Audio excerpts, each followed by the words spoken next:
أعوذ بالله من الشيطان الرجيم بسم الله الرحمن الرحيم كلوا حلالا طيبا صدق الله العلي العظيم وصدق رسول النبي الكريم ونحن على ذلك من الشاهدين والشاكرين والحمد لله رب العالمين۔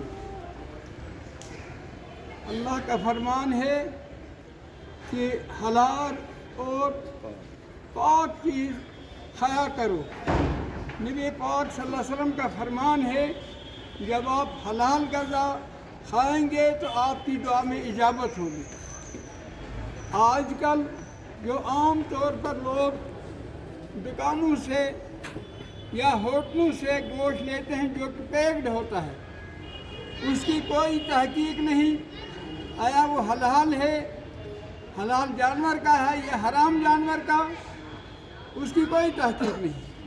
لہذا میری تمام لوگوں سے گزارش ہے کہ یہ گوشت نہ لیا جائے، بلکہ اگر آپ مرغے کا گوشت بھی لیں گے تو اپنے سامنے آپ اس کو ذبح کریں، کیونکہ احتیاط کا یہ تقاضا ہے۔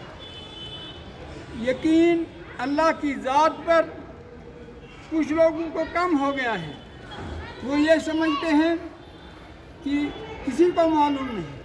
حقیقت یہ ہے کہ اللہ تعالیٰ ان اللہ علیم بذات الصدور، اللہ تعالیٰ کو سینوں کا بھی علم ہے۔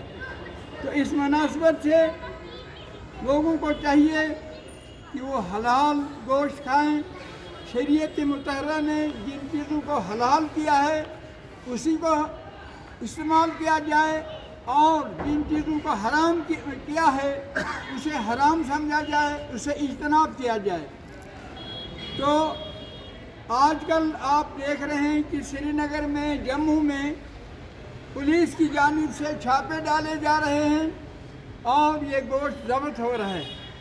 ضبط ہونے کے بعد اس گوشت کو وہ لوگ ضائع کرتے ہیں، تلف کر دیتے ہیں۔ تو لہذا میں اس سے پہلے بھی جامع مسجد میں یہ بات عرض کر چکا ہوں کہ ہمیں ہمیشہ حلال گوشت ہی کھانا چاہیے اور تحقیق کے بعد لینا چاہیے۔ اگر تحقیق نہیں ہے، مشتبہ ہے، شک ہے اس پر، اس کو استعمال نہ کیا جائے۔ اللہ تعالی ہمیں توفیق دے، ہم اللہ تعالیٰ کے حکم کے مطابق اور رسول کریم صلی اللہ علیہ وسلم کے طریقے کے مطابق اپنی زندگی بسر کریں۔